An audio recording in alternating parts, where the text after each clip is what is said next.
Devaya Janmad Yasayato Nividat Itaratas Chartesu Avigyaswarat Tene Brahma Hidaya Adikavaye Uyantiyat Surayaha Tejo Varimadam Yatavini Vayo Vyatra Trisargo Misha Dam Nasrina Sada Nirasta Kuhakam Satyam Param Dhimahi.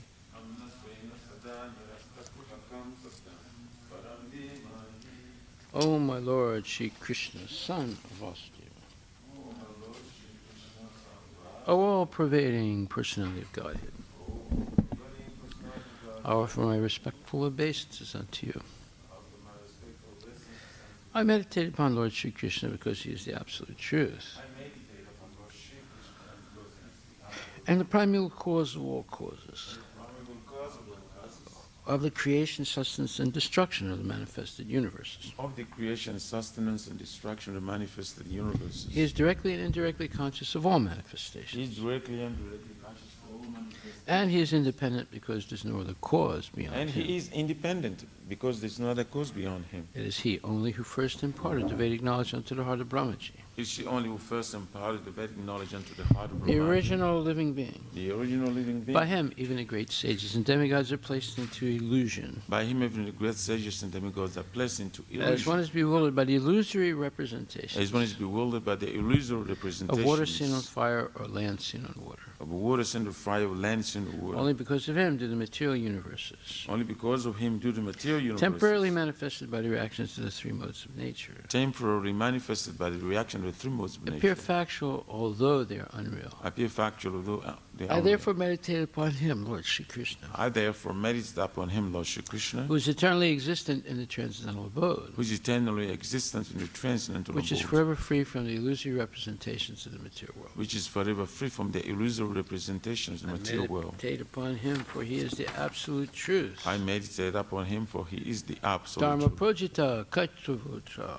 Dharma projita kaitavutra. Paramo nirmatsaranam Paramo satam. nirmatsaranam Vedyam satam. vastavam atra vastu. Vedyam vastavam astra vastu. Shivadam tapa trayon mulanam. Shivadam tapo trayomulanam. Srimad Bhagavate Mahamuni Krite. Srimad Bhagavate Mahamuni Krite. Kim va parir ishvaraha. Va paririshvaraha. Sadyo hridi avarudyatitra. Sadyo rudya varudyatitra. Kriti bihi sususubhistakshanat. Kritibhi shushubhistatkanat. Completely rejecting all religious activities which are materially motivated. Completely rejecting all religious activities which are materially motivated. This Bhagavata Purana propounds the highest truth, This Bhagavat Purana propounds the high truth, which is understandable by those devotees who are fully pure in heart. which is understandable by those devotees who are fully pure in The heart. highest truth is reality distinguished from illusion for the welfare of all. The highest truth, the reality distinguished from illusion for the welfare of all. Such truth uproots the threefold miseries. Such a truth uproots the threefold This miseries. beautiful Bhagavatam, compiled by the great sage Vyasadeva in his maturity, This beautiful Bhagavatam compiled by the great sage Vyasadeva in maturity, is sufficient in itself for God realization. it's sufficient itself for God realization. What is the need of any other scripture? What is the need of the other As soon scripture? as one attentively and submissively hears the message of Bhagavatam, As soon as one attentively and submissively hears the message of by this Bhagavatam, culture of knowledge, by this culture of the knowledge, Supreme Lord is established within his heart.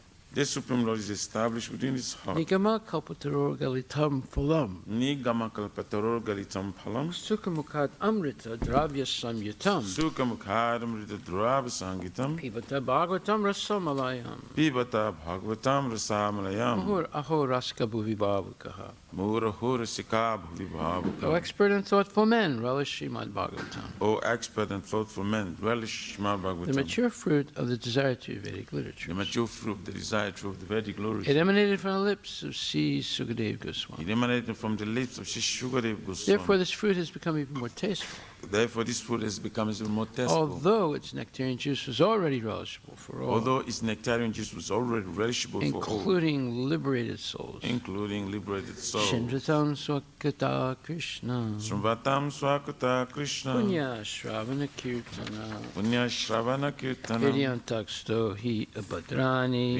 Yantasto hi abhadran. Vidunoti sruhitsatam. Vidunoti surisatam. To hear about Krishna from Vedic literatures, To hear about Krishna from the Vedic or literature, to hear from him directly through the Bhagavad Gita, or to hear from me directly through the Bhagavatam. is itself righteous activity. It is self-righteous activity. And for one who hears about Krishna, And for one who hears about Krishna, Lord Krishna is dwelling in everyone's heart, Lord Krishna is dwelling within everyone's acts heart. as a best wishing friend, Acts as the best wishing and friend. purifies the devotee who constantly engages in hearing of him. And purifies the devotees who constantly engage in hearing from him. Nastapresu abhadresu Nasta prayesha badreshu. nityam bhagavata sevaya Nityam bhagavata seva. bhagavati uttamasloke Bhagavati uttamasloke. bhaktir bhavati naistake. Bhaktir bhavati naistiki. In this way, a devotee naturally develops his dormant transcendental knowledge. In this way, a devotee naturally develops dormant transcendental As knowledge. he hears more about Krishna from the Bhagavatam And he hears more about Krishna from the Bhagavatam and from the devotees, and from the devotees. he becomes fixed in the devotional service of the Lord. He becomes fixed in the devotional service of the Lord. Tadarajastamo bhava Tada rajastamo bhava. kamalobhadayaschaye Kamalobhadayaschaye. cheta etairanabhidam Chaitaitaranavidam. stitam sattve prasidati. Stitam sadve prasidati. By development of devotional service, By development of devotional service, one becomes freed from the modes of passion and ignorance, one becomes freed from the modes of passion and ignorance. and thus material lust and avarice are diminished. And thus material lust and avarice are diminished. Evam prasanamanaso Evam prasanamanaso. Bhagavad Bhakti Yogataha Bhagavad Bhakti Yogata. Bhagavad Tattva Vijnanam Bhagavad Tattva Vijnana. Mukta Sangasya Jayate, Mukta Sangha Sajayati. where these impurities are wiped away. And all these impurities are wiped away. The candidate remains steady in his position of pure goodness, The candidate remains steady in his position of pure goodness. becomes enlivened by devotional service, Becomes enlivened by devotional and service. understands the science of God perfectly. And understands the science of God perfectly. Vidyate Hridaya Grantis Vidyate Hridaya Granthis. Chidyante Sarvasamsaya Chidyante Sarvasamshaya. Siyante Chasya Karmani Chiyante Sachakarmani. Mr. Evat Manishware. Drusta Evan Maneshwari. Thus, Bhakti Yoga severs the hard knot of material affection Thus the Bhakti Yoga serves the heart of the material and affection. enables one to come at once to the stage of samsayam, And enables one samagram, to come at once to the stage of Assumption Samagrama. understanding of the supreme absolute truth personality of Godhead. Understanding of the supreme absolute truth personality of God. Therefore, only by hearing from Krishna or from his devotee in Krishna consciousness Therefore, only by hearing from Krishna or from his devotees Krishna consciousness can one understand the science of Krishna. can one understand the science of Krishna. Srimad Bhagavatam, Canto 2, Chapter 2, verse number 19. Itam munis tu paramed vyavastita Vijnanadrik virya surandita saya.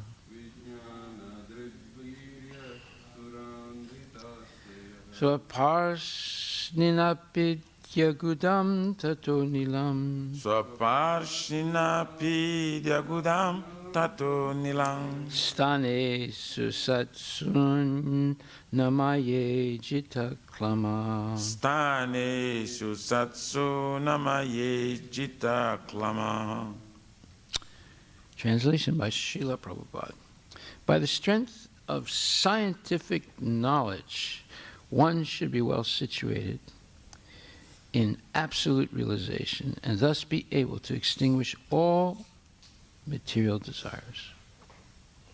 One should then give up the material body by blocking the air hole through which stool is evacuated with the heel of one's foot, and by lifting the life air from one place to another in the 6 primary places. Purport by His Divine Grace, A.C. Bhaktivedanta Swami Srila Prabhupada. There are many duratmas who claim to have realized themselves as Brahman and yet are unable to conquer material desires. In the Bhagavad Gita 1854, it is clearly explained that an absolutely self-realized soul becomes completely aloof from all material desires. Material desires are based on the false ego of the living being and are exhibited by his childish and useless activities to conquer the laws of material nature and by his desire to lord it over the resources of the 5 elements. With such a mentality, one is led to believe in the strength of material science, with its discovery of atomic energy and space travel by mechanical vehicles, and by such tiny advancements in material science, the false egoist tries to challenge even the strength of the Supreme Lord, who can finish all man's tiny endeavors in less than a second. The well-situated self, or Brahman-realized soul, perfectly understands that the Supreme Brahman, or the Personality of Godhead, is the all-powerful Vasudeva, and that he, the self-realized living being, is a part and parcel of the Supreme Whole. As such, his constitutional position is to cooperate with him in all respects in the transcendental action of the served and the servitor. Such a self-realized soul ceases to exhibit his useless activities of attempting to lord it over material nature. Being scientifically well informed, he fully engages himself in further devotion to the Lord. The expert yogi who has thoroughly practiced the control of the life air by the prescribed method of the yoga system is advised to quit the body as follows. He should plug up the evacuating hole with the heel of the foot, and then progressively move the life air on and on to 6 places: the navel, abdomen, heart, chest, palate, eyebrows, and cerebral pit. Controlling the life air by the prescribed yogic process is mechanical, and the practice is more or less a physical endeavor for spiritual perfection. In olden days, such practice was very common for the transcendentalists, for the mode of life and character in those days were favorable. But in modern days, when the influence of Kali age is so disturbing, and practically everyone is untrained in the art of bodily exercise, concentration of the mind is more easily attained in these days by the chanting of the holy name of the Lord. The results are more effective than those derived from the inner exercise of the life air. Srila Prabhupada Ki Jai.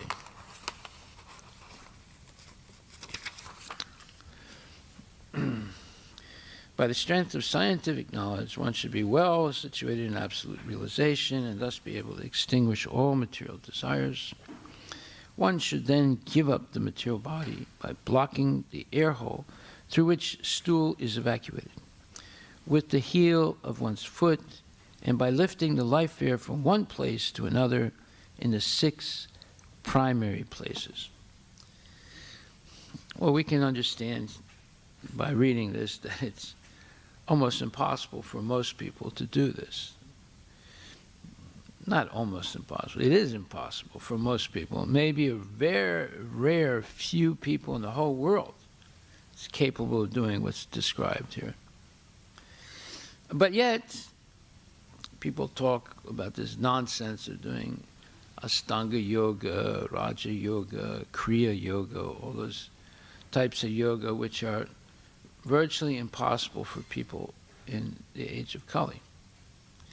And when we explain to them Bhakti yoga, chanting Hare Krishna, dancing, feasting, hearing Bhagavad Gita, Srimad Bhagvatam, they say, oh, that's too easy. Give me something hard to do. If it's too easy, why don't they do it? Right? Well, they can't do what's hard, and they refuse to do what's easy. So what's their position? Just like once there was a boy who took his SAT test, and when he came home from the test, the father was really anxious. How did it go? How did it go? How did you do? He said, oh, I did pretty well. So, well, tell me, he said. Well, there were a bunch of hard questions. He said, well, yes, what happened? He said, well, I didn't answer those. So, and then what about the rest? He said, well, they were too easy. I didn't answer them either. So, this is nonsense, right? They say that Bhakti yoga is too easy, give me something hard. I mean, they have the hard thing to do, like this physical yoga. And what does Prabhupada say? He says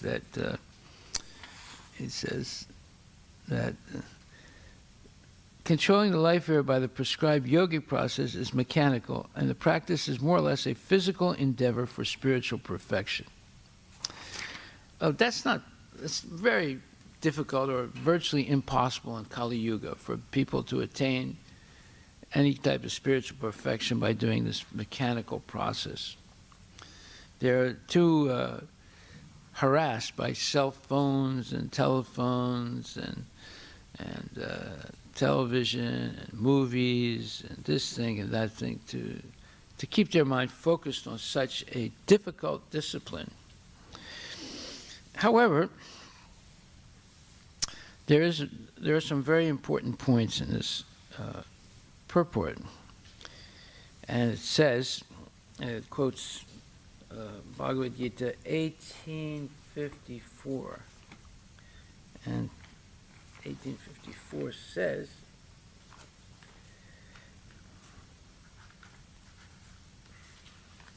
Brahmabhuta prasanatma nasuchiti nakanksiti samaksarve sabhutesu madbhaktim lapate param. And it says, in Bhagavad Gita 1854, it is clearly explained that an absolutely self-realized soul becomes completely aloof from all material desires. Well, the verse says, one who is thus transcendentally situated at once realizes the Supreme Brahman and becomes fully joyful. He never laments or desires to have anything. He is equally disposed toward every living entity. In that state, he attains pure devotional service unto me. Okay, so there are three major points here. The fact that, one, someone who realizes the Supreme Brahman. Now, let's ask ourselves this question: what or who is the Supreme Brahman? The Mayavadi would say it's, well, let's see, let's start with the materialist, empiricist would say it's the heavenly planets. The Mayavadi would say it's the Brahmajyoti. The devotee would say it's Krishna. So there's this question of what is the Supreme Brahman. Now, why did I even mention the materialist, empiricist? Because in the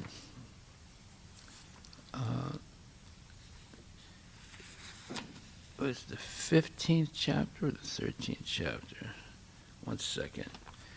The Supreme Brahman, or Brahman, has several meanings to it. Let's take a look at that. It's, I think it's 15th chapter, verse number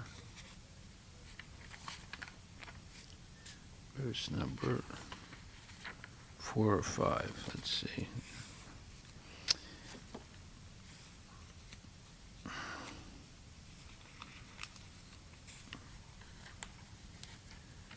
Okay, so anyway, the Brahman can refer to the total material nature. It can also refer to the Brahmajyoti, and it also can refer to Krishna, the Supreme Personality of Godhead. So, therefore, the materialist might think that the Supreme Brahman is the attainment of heavenly planets, and the Brahmajyoti, and the impersonalist can say that the Brahman, Supreme Brahman, is the Brahmajyoti, and but the devotee would say that the Supreme Brahman is Krishna. Okay, so this is explained. One second. Let me just see where it is.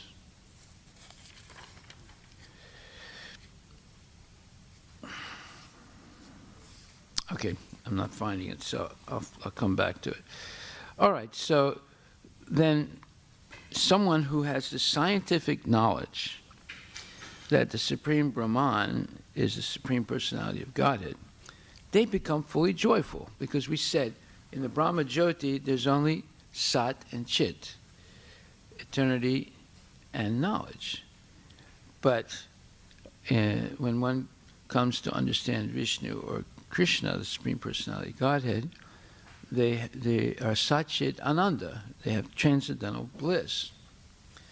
So the Mayavadi has some feeling of satisfaction in the sense that there's no more suffering. He's above the influence of the modes of material nature. But it's not a positive, ecstatic joy. It is relief from suffering. Whereas a devotee actually has this transcendental, ecstatic joyfulness, because there's a intimate relationship with Krishna, the Supreme Personality of Godhead, and his devotees, that are liberated devotees in Vaikuntha or Goloka. Especially in Goloka, it's very extreme ecstasy. So it says here that one who's thus transcendentally situated at once realizes the Supreme Brahman and becomes fully joyful. Point 1. Point 2, he never laments or desires to have anything. He says, free of all material desires, and never laments for having lost something material. He is equally disposed toward every living entity. In other words, he realizes that every living entity, whether they're a demon or a devotee, they're part and parcel of Krishna. And he treats them all as if they are his superior. And he takes a very humble position. So he's equally disposed toward every living entity. In that state, he attains pure devotional service unto me. So now let's see what the purport says. To the impersonalist, achieving the Brahma Bhuta stage, becoming one with the Absolute, is the last word. But for the personalist, or the pure devotee, one has to go still further. To become engaged in pure devotional service. This means that one who is engaged in pure devotional service to the Supreme Lord is already in a state of liberation, called Brahma Bhuta, oneness with the Absolute. Without being one with the Supreme, the Absolute, one cannot render service unto him. Now this sounds like it's Mayavad philosophy, right? Oneness with the Absolute.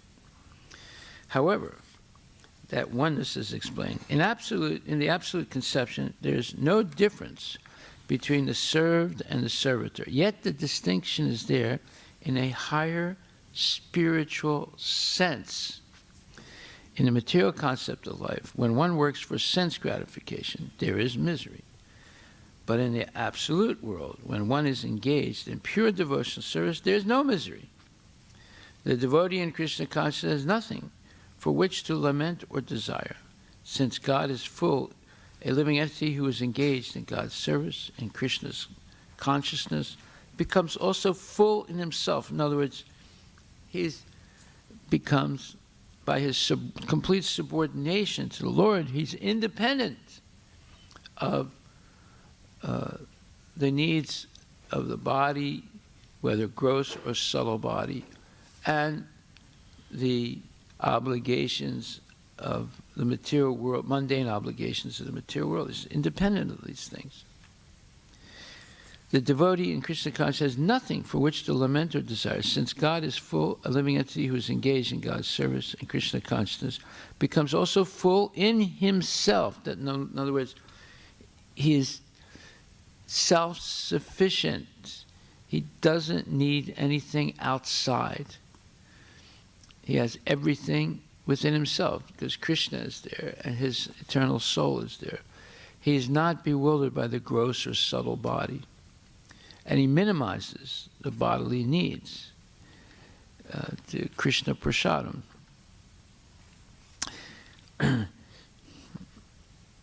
So he becomes full in himself. He is just like a river cleansed of all dirty water. Because a pure devotee has no thought other than Krishna, he is naturally always joyful. He does not lament for any material loss or aspire for gain, because he is full in the service of the Lord. He has no desire for material enjoyment, because he knows that every living entity is a fragmental part and parcel of the Supreme Lord, and therefore eternally a servant. He does not, so in other words, his happiness is seeing the happiness of Krishna by offering everything to Krishna, or as it says, Krishna Madarpanam Astu. Everything should be offered to Krishna.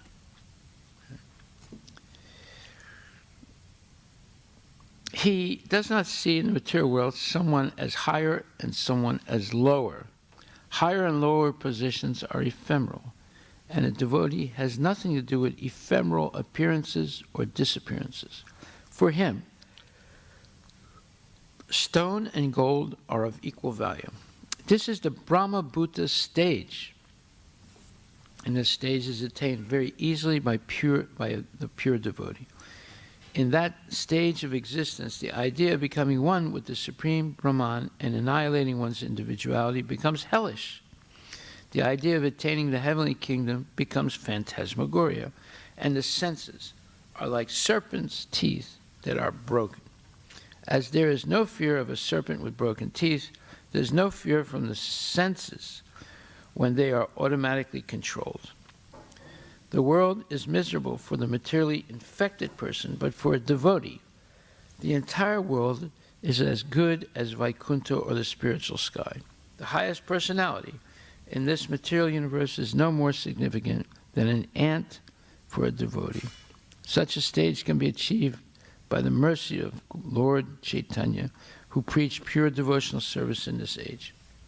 So we see now that this idea of pure devotional service, that is the position of eternal liberation. One is no longer serving the needs of the gross or subtle body, but one is completely engaged in transcendental activity.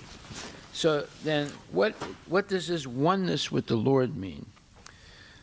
Well, it's definitely not what the Mayavadis say. Oneness with the Lord means one is always agreeable to follow the instructions of the Lord.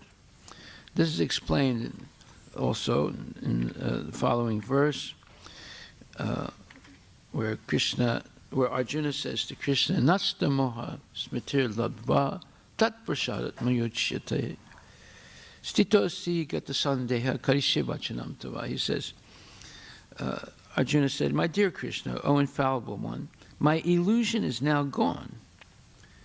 In other words, I understand I'm not this body, neither the gross or subtle body. I am this eternal spirit soul, part and parcel of you. I have regained my memory by your mercy. So when one chants Hare Krishna and focuses on Krishna, they get their memory boost. I am now firm and free from doubt, and am prepared to act according to your instructions. So that is the ultimate statement of faith. Karishe vachanam tava. I am ready to do whatever you order me to do. So, this is called the constitutional position of a living entity represented by Arjuna, is that he has to act according to the order of the Supreme Lord. He is meant for self-discipline. Sri Chaitanya Mahaprabhu says that the actual position of a living entity is that of an eternal servant of the Supreme Lord. Forgetting this principle, the living entity becomes conditioned by material nature, but in serving the Supreme Lord, he becomes liberated, the liberated servant of God. So that is 1873. So we have 1854 to 1873. So basically, 1873 explains the constitutional position of a living entity, that we're the eternal servant of Krishna. The living entity's constitutional position is to be a servitor. He has to serve either the illusory Maya or the Supreme Lord. In other words, we're always a servant. Either we serve Maya or we serve Krishna. There's no in-between or gray area between the two. If we don't serve Krishna, we'll end up serving Maya. If he serves the Supreme Lord, he is in the normal condition. But if he prefers to serve the illusory external energy, then certainly he will be in bondage. In illusion, the living entity is serving in the material world. He is bound by his lust and desires, yet he thinks himself as the master of the world. This is called illusion. When a person is liberated, his illusion is over, and he voluntarily surrenders unto the Supreme to act according to his desires, or Krishna's desires. The last illusion, the last snare of Maya, to trap the living entity, is the proposition that he is God. The living entity thinks that he is no longer a conditioned soul, but God. He is so unintelligent that he does not think that if he were God, how could he be in doubt? That he does not consider. So that is the last snare of illusion. Actually, to become free from the illusory energy is to understand Krishna, the Supreme Personality of Godhead, and agree to act according to his order. Okay, so this is a definition. That is, to become free from illusory energy. You have to write this down in our dictionary, new dictionary book.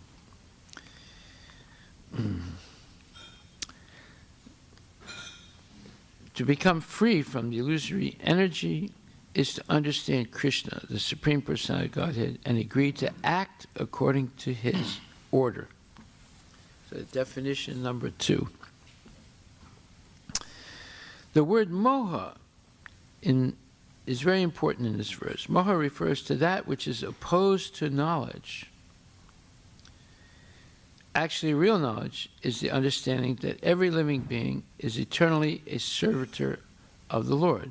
But instead of thinking oneself in that position, the living entity thinks that he is not a servant, that he is the master of the material world, for he wants to lord it over the material nature. So there's a third definition, that is the word moha. It refers to that which is opposed to knowledge. Actually, real knowledge is the understanding that every living being is eternally a servitor of the Lord. But instead of thinking oneself in that position, the living entity thinks that he is not a servant, that he is the master of this material world. Definition number 3. So we see that one, by avoiding surrender to Krishna, becomes totally illusioned. And everything they do is going to be wrong. Everything they do. There's only one thing they could do that's right, that is surrender to Krishna. But there's no possibility in their book of illusion about surrendering to Krishna. That would be a complete violation of their ethos, of the way people think in the present time is perfection. Perfection is being totally independent of everything, including Krishna. So by thinking like that, they become totally dependent and totally subordinated to Maya. She beats them until they're completely helpless. Okay. So, but instead of thinking oneself in that position as the eternal servitor of Krishna, the living entity thinks that he is not a servant, that he is the master of this material world, for he wants to lord it over the material nature. That is his illusion. This illusion can be overcome by the mercy of the Lord or by the mercy of a pure devotee. When that illusion is over, one agrees to act in Krishna consciousness. In other words, use their talents in Krishna consciousness. Krishna consciousness is acting according to Krishna's order. 4th definition. What is Krishna consciousness? It is acting according to Krishna's order.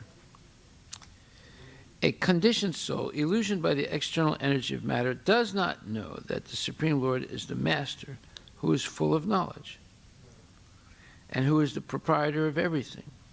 whatever he desires, he can bestow upon his devotees. He is the friend of everyone, and he is especially inclined to his devotee. He is the controller of this material nature and of all living entities. He is also the controller of inexhaustible time, and he is full of all opulences and all potencies. The Supreme Personality of Godhead can even give himself to the devotee. One who does not know him is under the spell of the illusion. He does not become a devotee, but a servitor of Maya. Arjuna, however, after hearing Bhagavad Gita from the Supreme Personality of Godhead, became free from all illusions. He could understand that Krishna was not only his friend, but the Supreme Personality of Godhead, and he understood Krishna factually. So, to study Bhagavad Gita is to understand Krishna factually. Then, when a person is in full knowledge, he naturally surrenders to Krishna. When Arjuna understood that it was Krishna's plan to reduce the unnecessary increase of population, he agreed to fight accordingly to Krishna's desire. He again took up his weapons, his arrows and bow, to fight under the order of the Supreme Personality of Godhead. So this is an extremely important verse and purport that explains the constitutional, eternal position of the living entity. And the two paths that the living entity can take. Path most desirable is surrender to Krishna and follow his orders. And the path most undesirable is to refuse to surrender to Krishna and follow the dictates of one's own subtle body, such as lust, anger, greed, and illusion, and madness, and envy. Okay. So, coming back,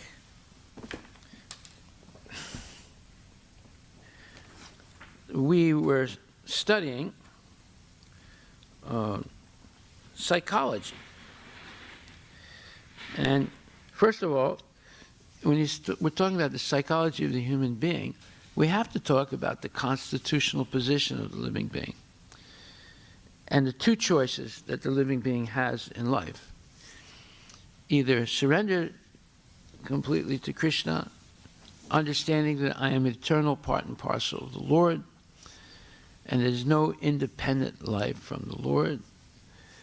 If I don't surrender, then I will surrender to Maya, because my constitutional position is to render service. So either I'll serve Krishna or I'll serve Maya. There's no other alternative. If I serve Maya, then I'll be miserable, and everything I do will be in a state of illusion. And because of that, there's no possibility of becoming free from the cycle of birth and death. Okay, so now that we understand the constitutional position of the living entity and the consequence of rejecting that, then now we go deep into the realm of philosophy and the psychology of the human being. So, coming back to where we left off yesterday, Canto 1, Chapter 3, verse text number 33 is extremely important. And it says, whenever a person experiences by self-realization that both the gross and subtle bodies have nothing to do with the pure self, at that time he sees himself as well as the Lord. Now, why am I coming back to this? Because right now, the GBC body is discussing an very important and very difficult issue. The issue is statements that Prabhupada has made, written statements in his books and lectures, that seem to be extremely offensive and prejudicial. So there's statements that he's made about women, there's statements that he's made about black people, there's statements that he's made about politicians, there's statements he's made about going to the moon and not going to the moon. He's made a lot of statements, right? But they're focused on the statements that he's made about black people. I mean, you can start anywhere and one will lead to the next. If you settle this issue in a mundane way about statements he made about black people, then you'll go to statements he made about women, then you go to statements about the moon and the statements about this and that. You have to change everything, right, to sanitize his statements. Well, so there's a lot of debate about this on the GBC body, what to do, right? So the people in South Africa, the devotees in South Africa, say, yeah, they have to definitely change these statements that he made about black people. It's very offensive. So along comes Harivilas Das. And when I was preaching in Berkeley, California, I used to go every day to People's Park and serve homeless people there. People's Park is one of the worst places in the whole world, right? And I used to go to Oakland, which has two parts. One is, it's something like apartheid, you know. One is the very rich people living in the Oakland Hills, and then the poor, and not all poor, but generally low income or poor blacks living in Oakland City, and then there's the hills and the city, right? I used to go to the black neighborhoods and serve prasadam. And when I went there, people would look at me like, you know, maybe I'm in the wrong place. Maybe I made a mistake and came to the wrong place. You know, one man said to me, "We don't see too many of your kind around here." Well, Oakland is a radical place. It's where the Black Panther started, right? And it's predominantly a black neighborhood. So I said, I got something to tell you. They said, "What's that?" I said, "First of all, this food is free." I said, "Oh, well, we appreciate that. We appreciate you coming down here, helping us out." I said, "But I got something really important to tell you." He said, "Well, what's that?" I said, "You know my God is black?" He said, "What?" I said, "My God is black." "What's that? Who's your God?" I said, "Krishna, he's black. But he's not black like you guys. You guys are dull black. He's a lightning black. It's like lightning that has struck a dark cloud. So you're a dull black, but he's lightning black." So they were like, and I said, and his girlfriends are white. So, so they said, "Oh man, you're talking our language now." So, you know, we have a lot to say about this. Like, if Prabhupada said that, he made one comment maybe, or somewhere he said, you know, black people are ugly. Well, wait a minute. What does this say here today in this verse? It says, whenever a person experiences by self-realization that both the gross and subtle bodies have nothing to do with the pure self, at that time he sees himself as well as the Lord. So any decision that GBC makes must be based on Shastra. It cannot be based on temporal feelings that, oh, this is a bad statement, it's going to hamper our preaching. No, it's not going to hamper your preaching. It gives you a platform to preach from, right? I wrote a whole long paper about, oh, Prabhupada is insulting women, he's homophobic, he's a misogynist. I wrote a whole paper about that, like 40 pages, showing that he was not in any way prejudiced toward women. Right? So here, the big controversy now, it's because you cannot solve this controversy by sanitizing the statements Prabhupada made. You have to go deep into the philosophy and be able to convince people. And so this verse is the solution to this problem. And Prabhupada writes in the purport, the difference between self-realization and material illusion is to know that the temporary or illusory impositions of material energy in the shape of gross and subtle bodies are superficial coverings of the self. Now, do we have examples of this in the Vedic literature? Yes.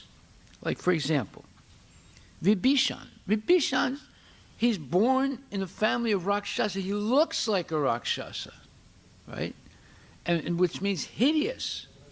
Like Ravana. Ravana is his brother. Ravana has 10 heads. Have you ever seen a human being with 10 heads? Yeah, there is. Ravana, right? Just imagine if you met this guy walking down the street. He's got 10 heads, right? And he's a man-eating demon, right? Now, Vibhishan's his brother, so he must look something like him, right? I don't know if he has 10 heads or not, but he definitely has a Rakshasa body, right? But yet he's a devotee who surrendered to Lord Ramachandra. And then you have Gadakach. Gadakach is half, what do you call a Rakshasa and half human. He's the son of Bhima and Hidimbi. Hidimbi was a Rakshasa, a man-eating demon, right? And Gadakach looked like that. And he had the powers of Rakshasas. He could fly through the air. And he had some mystical power. Rakshasas, by the way, Rakshasas live on the asteroids between the Earth and Mars. And every once in a while they come to this world, like Hitler and Stalin and, I don't know, maybe Bush also, and create havoc, create the death of many, many people and destruction. And then they go back again. And they have mystical powers, and their abodes are high-tech abodes where they cultivate these mystical powers. They have beautiful mansions, and so it's not that they're superior to human beings. So here we see that if some, like Gadakach, although he looks like a Rakshasa, is a devotee. Vibhishan, although he looks like a Rakshasa, born in a Rakshasa family, has Rakshasa blood, he's a devotee. Jambavati looks like a bear because her father is a bear, right? Jambavan. But yet Krishna married her and had children with her.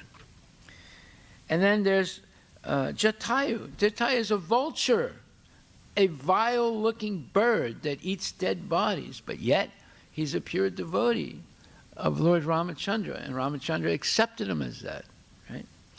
Then you have Hanuman. Hanuman is half man, half monkey, right? And, you know, monkeys, would you say a monkey is beautiful? No, they're not very beautiful, right? But yet Hanuman is a pure devotee, right? And then you have Narasingha, half lion, half man, but he's an incarnation of the Supreme Personality of Godhead. You have Samba, who's the son of Jambavati, right? So he might look something like a bear or a monkey, maybe. I'm not sure. I never saw him, right? But his mother definitely looks like a bear. So here we see that all these personalities, and you have Krishna incarnates as a gigantic fish, he incarnates as a tortoise, and he incarnates into every species, every one of the 8,400,000 species, because they're all his praja, they're all his children, right? So he tries to help all species. And then you have Ananta Shesha, he's a snake, right?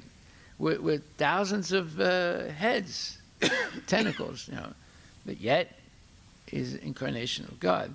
So we have plenty of ammunition to explain to people that the beauty of a person, as we explained yesterday when I told you the story of Quasimodo, it is not physical. Even the ugliest person in the world is beautiful because of the way they act, having the qualities of a devotee, the 26 qualities of the devotee, and having the 20 factors of real knowledge. That makes them beautiful, even though physically they may be ugly. And by the way, if you insult, if you have a prejudicial opinion of a devotee because his body is ugly, that is an offense, right? And in ISKCON, you have devotees who have black bodies, but they're genuine devotees, just as much as anybody with a white body. See? So this is a platform for preaching. It's not a platform for placating people who are attached to a gross and subtle body and are complaining about some statement Prabhupada made. It's an opportunity to preach to them. And this verse, Canto 1, Chapter 3, verse 33, is the excellent verse and platform for preaching. And it says, the difference between self-realization and material illusion is to know that the temporary or illusory impositions of material energy in the shape of gross and subtle bodies are superficial coverings of the self. The coverings take place due to ignorance. Such coverings are never effective in the person of the personality of Godhead. Knowing this convincingly is called liberation, or seeing the absolute. This means that perfect self-realization is made possible by adoption of godly or spiritual life. Self-realization means becoming indifferent to the needs of the gross and subtle bodies and becoming serious about the activities of the self. This is the main point. So if you want to understand this issue that the GBC is debating right now, this is the main point. As long as we pander to the gross and subtle body illusions of people, we're going to be involved in constant cancel culture. Do you know what cancel culture is? It started a long, long time ago with the Mayavadis. They canceled Krishna as a person. And this cancel culture is continuing today. You know, they're canceling, Civil War so-called great generals and heroes, like the leader of the Southern Army, and there's statues of him all over the South. So now they're tearing them down, and then they're tearing down statues of white old men who were the founders of the Constitution of the United States. So that they're tearing down their statues, and they're tearing down statues of Jesus Christ, and they're tearing down everything, right? This cancel culture. We're going to cancel this whole part of history. They're going to cancel this, going to cancel that. Well, it started with the Mayavadis, way before this. They canceled Krishna as the Supreme Personality of Godhead, you see. So, and now they're going to cancel, they want to cancel statements that Prabhupada has made, because, it hurts the feelings of a certain class of people. Well, no. He hasn't hurt anybody's feelings. He's explaining things so that it tests our understanding of Krishna consciousness. If our understanding of Krishna consciousness is mundane, we're going to cancel everything he said, because everything he said is controversial, right?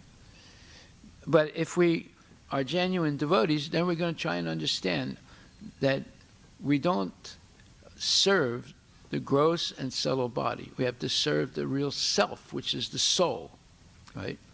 And when you go back to Godhead, there's one thing that's sure.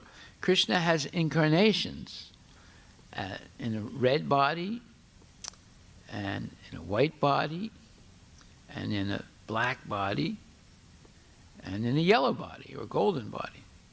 So which Krishna are you going to look at, right? So, but in his original transcendental form as Krishna, he's a very dark, blackish blue, lightning body, lightning struck body. In other words, it's brilliant blackish, dark blue body. So if we're into bodies, Krishna has a red body when he appears in one of the yugas, and he's got a black body in the Dwapara Yuga. He's got a golden body in Kali Yuga.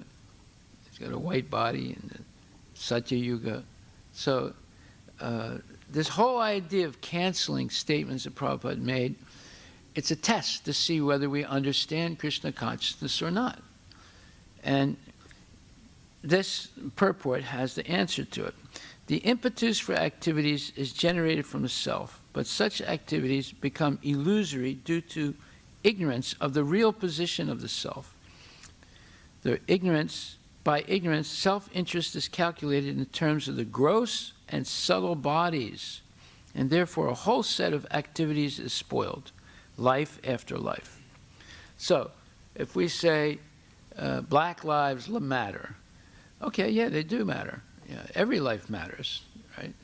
But if we are going to follow the dictates of people who are attached to the temporary gross and subtle body, we're never going to make any spiritual progress. We're going to, well, this is called, we're going to go backwards to I am this body philosophy.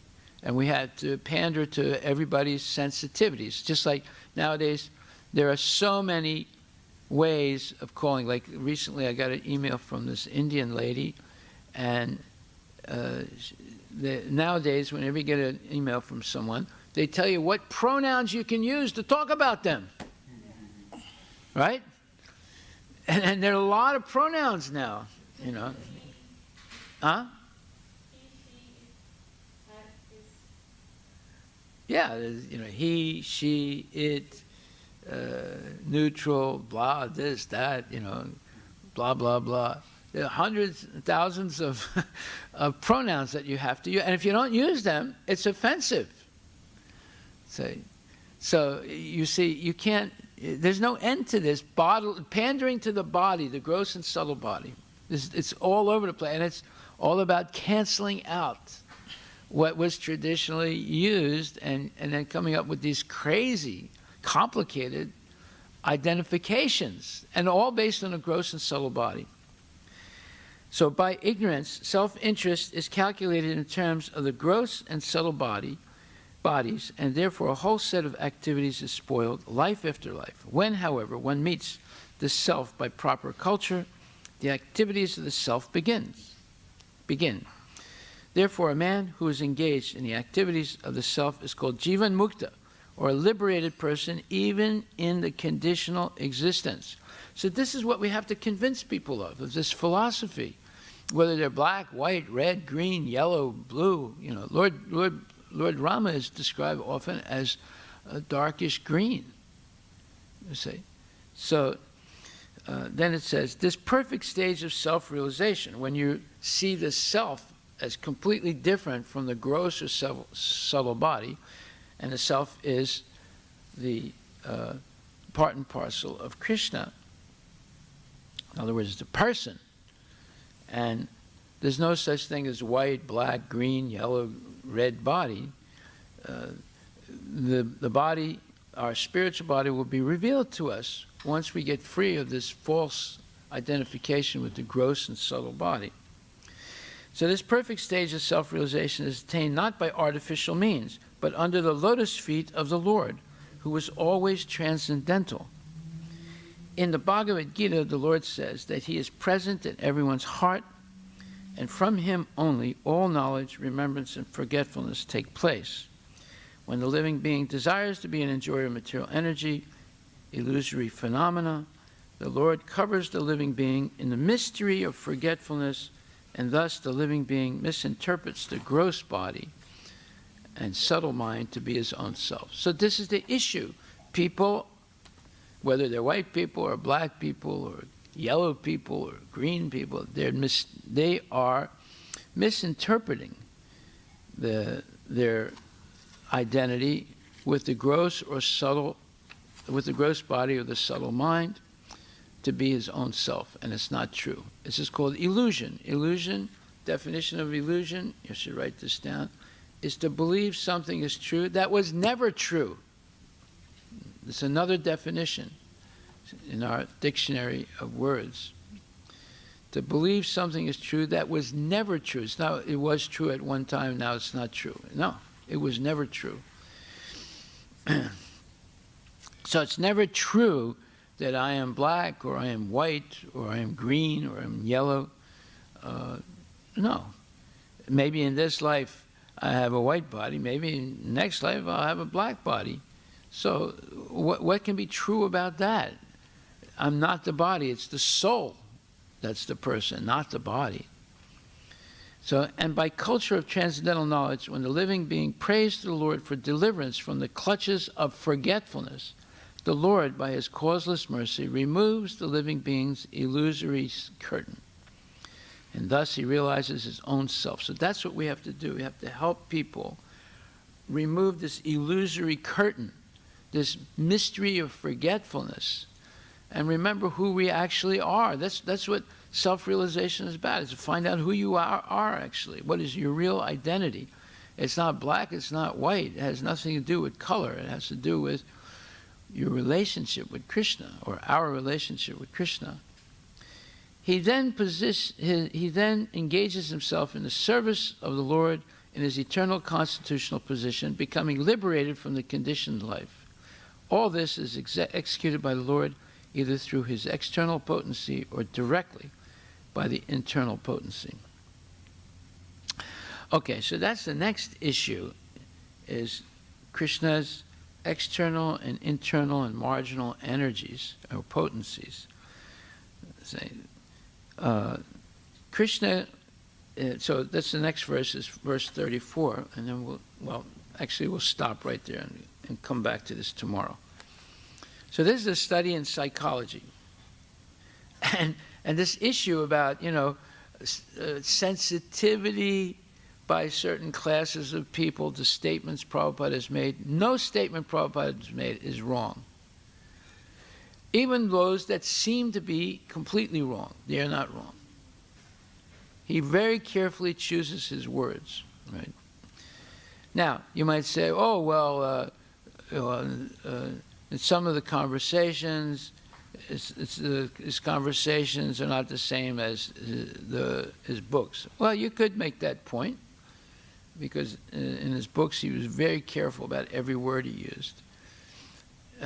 But however, the disciple should never question the words of his guru. If he has a question, he can ask a submissive question, just like Arjuna is asking submissive questions to Krishna, and Krishna is answering him. So he should ask submissive questions and get the answer. And every question has been answered.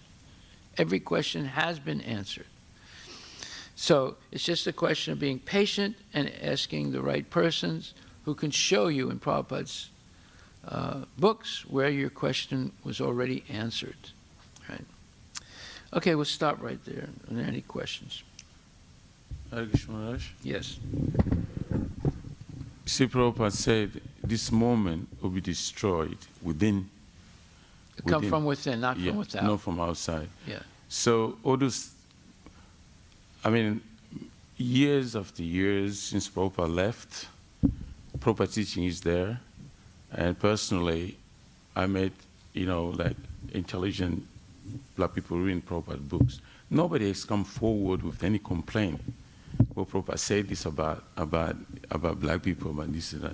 It's the devotees within inside, they're creating that. So they're destroying Prabhupada. Because Prabhupada being a pure devotee is as good as the Lord. He's most kind. And then he knows that all the bodies belong to Krishna anyway. All the appearances are Krishna's energy. So they're trying to accuse Prabhupada.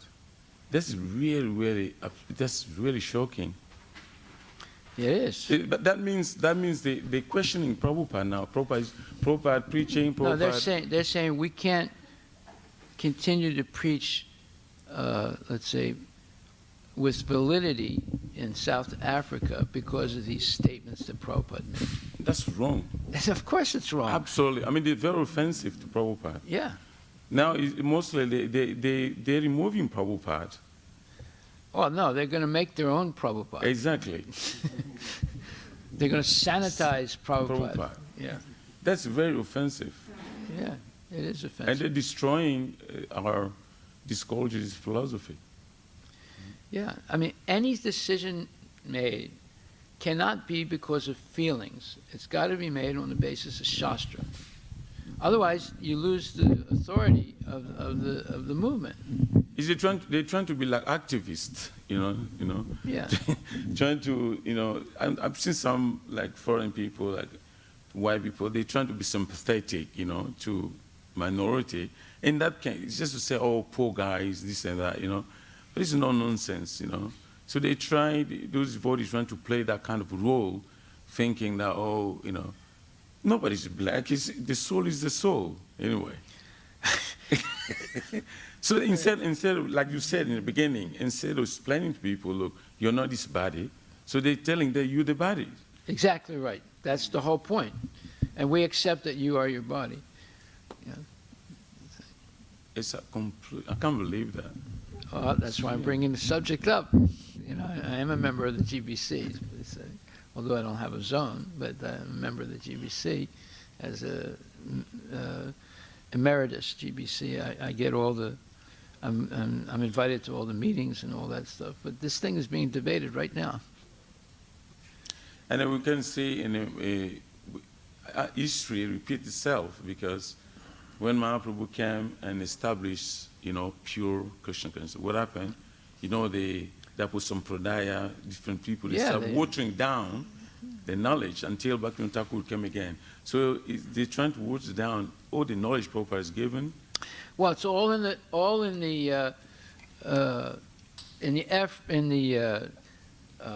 they give legitimacy to it by saying we can't preach in South Africa anymore because if we don't change these things, the people are so sensitive, they're going to, maybe outlaw our movement or something, right? They create a false emergency. But the blacks are not only South Africa, they're everywhere. Of course. Why is it to be South Africa? Well, I'm giving you an example. That's why they get money. I'm giving you an example in Oakland, California, right? Yeah. I'm going there and I'm telling my God is black. They say, what? I never heard that before. Your God is black? And I said, yeah. And his girlfriends are all white. They said, really? It seems to me they want to flatter South Africans to get money or to get whatever, to achieve whatever they want to do, to make them feel good, I don't know. You've been there yourself. So, yeah, I've been. So you know more about it than I do. But all I know is this verse 1:3:33 is the gist of this whole issue. You cannot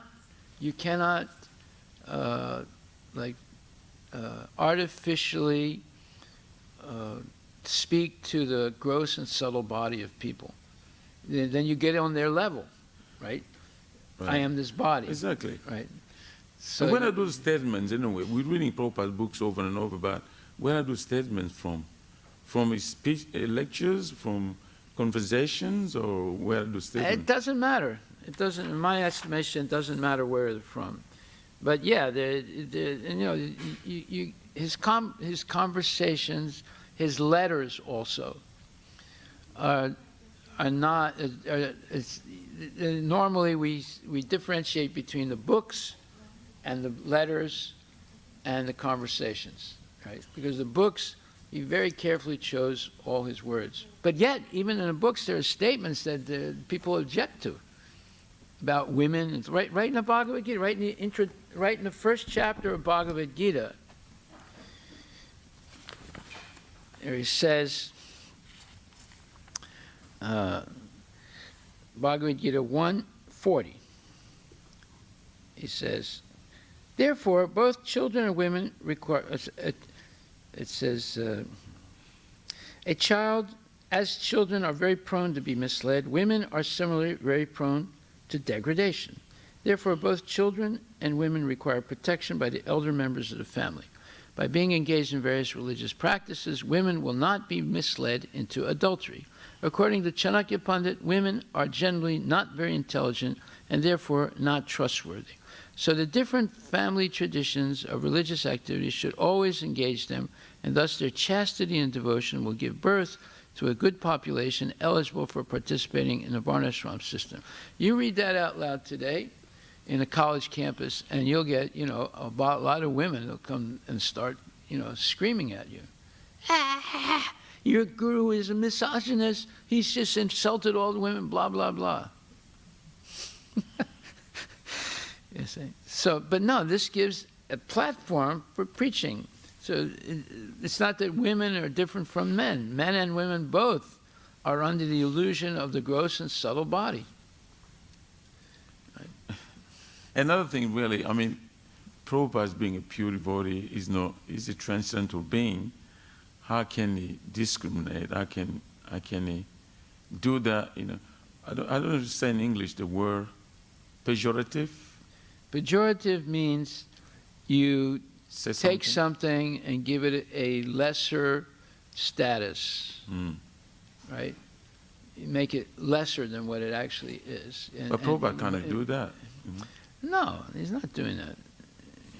Because listen, when he talks about women, basically he's talking about fallen women, not devotee women. I mean, is Radharani less intelligent? Is she misled into adultery? She's a source of intelligence. Is Sita Devi like that? Is Arundhati like that? Is Shilavati like that? You can go through a list of all these transcendental women. But then the source of knowledge is Saravati. She's the goddess, isn't it? System knowledge. Well, yeah, but Shilavati is taking her husband to a prostitute. She's serving a prostitute in order to please her husband. Right? But yet she saved her husband from death. Because she was a completely chaste woman, she stopped the sun from rising. She put the whole universe in turmoil. And then Brahma sends Arundhati, who's on the same level as Shilavati, a pure woman. Anasuya. Anasuya. Yeah. Was it Anasuya? Yeah. Okay. And she convinced her to pull back her vow and let the sun rise, right? And she had this power because she was completely chaste. But yet, she was willing to serve, although she was not even willing to walk past the house of a prostitute, right? And she avoided the water that was coming out from the prostitute's property. She avoided it. She didn't want to touch anything. But yet she went and served that lady to please her husband and so that she would accept to pleasure her husband, right? And the prostitute herself chastised her husband, right? And he woke up, and then he apologized, and then on the way home, he accidentally hit the body of this Mandak Muni who was on the chula.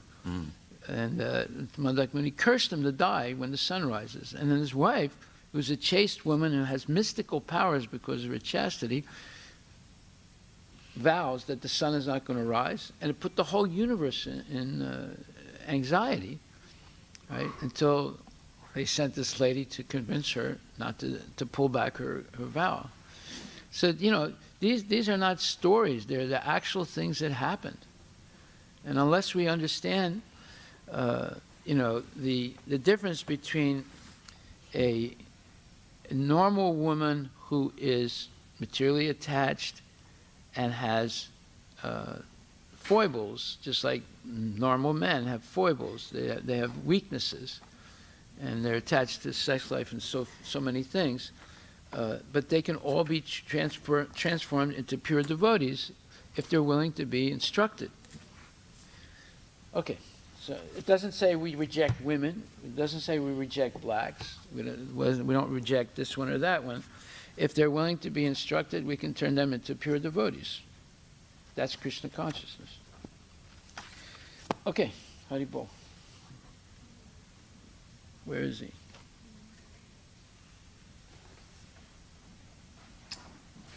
It's very unfortunate. Well, it's not over yet. the debating. And so defending Prabhupada. And, It's not everybody, not all the GBCs. Many GBCs are in doubt about this whole thing. But it's presenting an emergency. That's what creates tension. That if they don't do anything now, then there's going to be, Krishna consciousness will be ruined. Yeah. You know?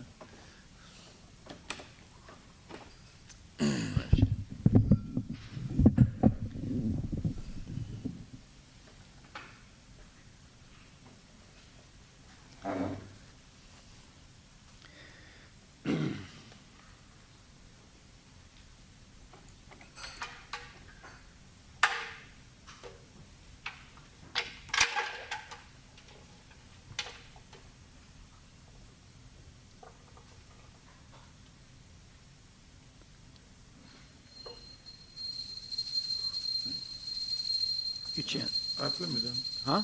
You sing April-2021. You chant. Okay. Shri Guru Cha. Give me the key. I'm following you. Shri Guru Charana Padma Kevalava Kati Sadma Shri Guru Charana Padma Kevala Bhakati Sadma Banda Mohi Sabadana Mate Mando Mui Savadana Mate Banda Mohi Sabadana Mate Mando Mui Savadana Mate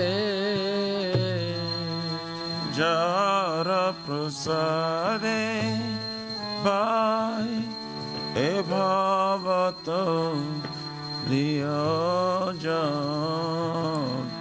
Kanara Prasade Bhai E Bhavatoriya Jai Krishna Praptiyo Hoija Oite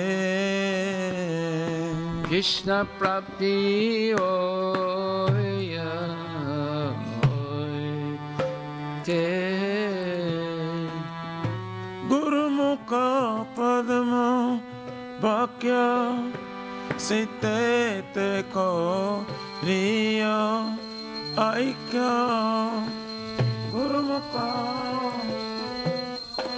Bhakya Site Te Ko Riya Arnaka Riyo Mane Asha Arana Koriya Mane Asa Arna Koriyo Mane Asha Orana Koriya Mane Asa Shri Guru Charane Rati Eiseyo Tamagati Shri Guru Charane Rati Aise Yutamagati Jai Prasade Pure Sarva Asha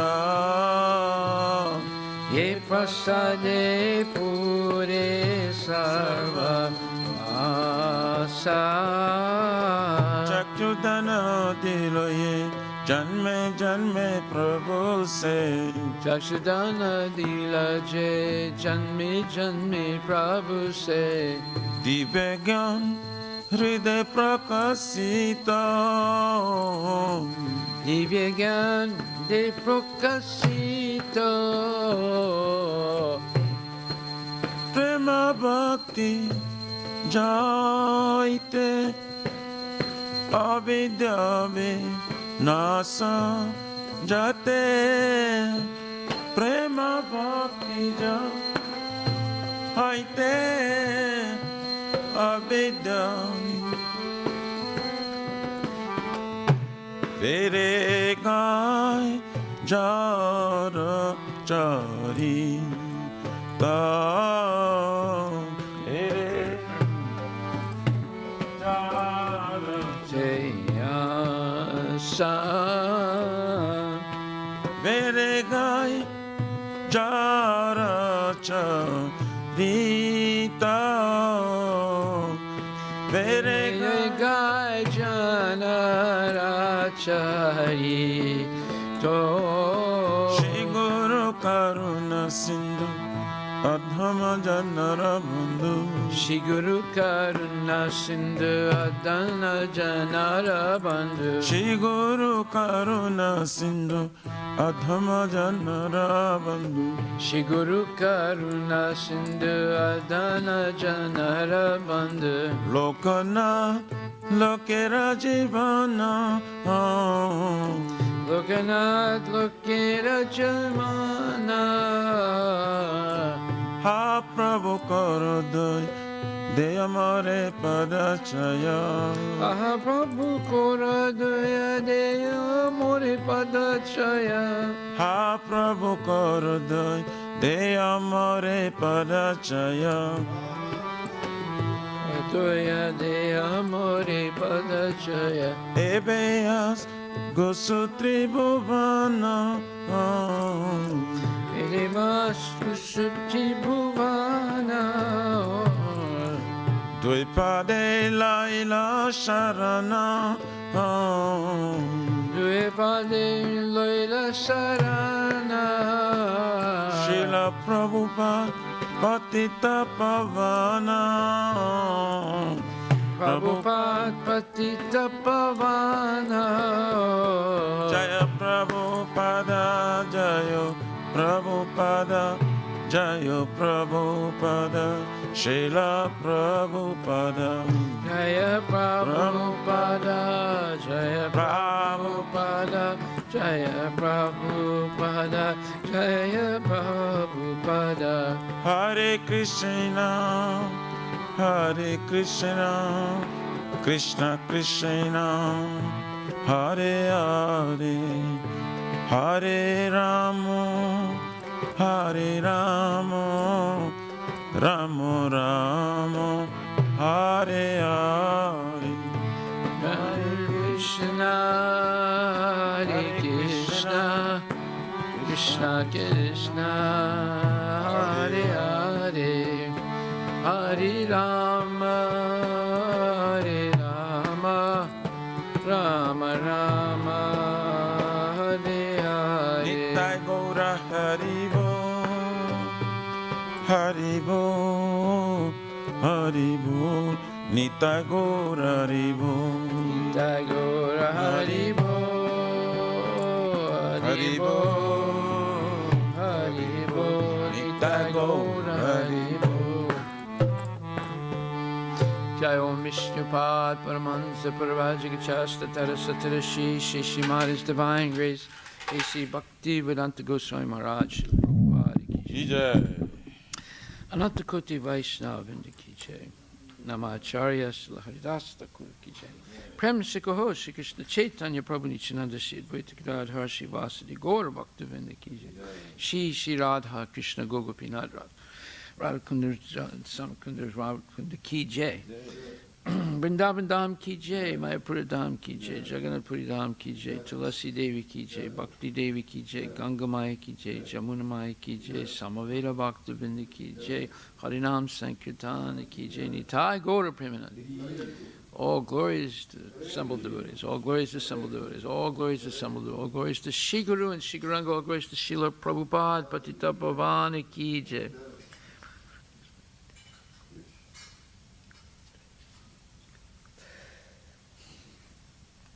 The lotus feet. of our spiritual master, the only way by which we can attain the pure devotional service. I bow down to his lotus feet with great awe and reverence. By his grace, one can cross the ocean of material suffering and obtain the mercy of Krishna. I only wish to have my consciousness purified by the words emanating from his lotus. Attachment to his lotus feet is the perfection that fulfills all desires. He opens my darkened eyes and fills my heart with transcendental knowledge. He is my Lord, birth and birth. From him ecstatic emanates, by him ignorance is destroyed. The Vedic scriptures sing of his character. Our spiritual master is the ocean of mercy, the friend of the poor, and Lord and master of devotees. O Master, be merciful unto us. Give us the shade of your lotus feet. Your fame is spread throughout all the three worlds. We take shelter of your lotus feet. Srila Prabhupada ki jai.